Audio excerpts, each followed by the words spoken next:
So we have some regulatory impacts based on already existing, clauses and articles.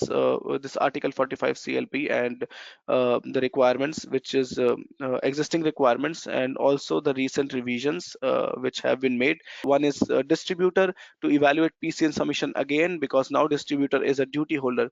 So now they have to evaluate if their information has already been submitted by the original submitter, by the upstream user, and if it is not covered, they have to perform their individual submission. And next one is manage UFI code. UFI code management is very important for correct information, for correct identification of your hazardous mixture.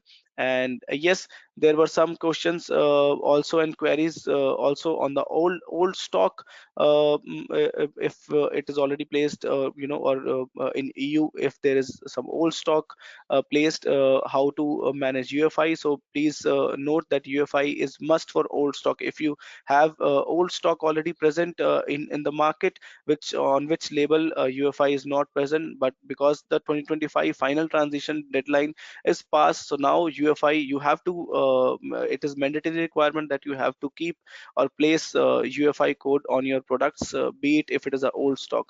So you have to maybe relabel and decide.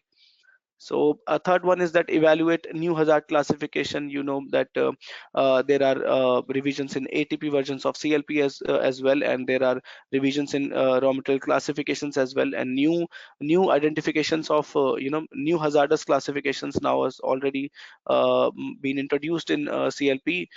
So maybe in some dossiers, in some notifications, and for mixtures, you may need to evaluate if your non-hazardous mixture is now hazardous, or if your less hazardous mixture is more hazardous, and vice versa.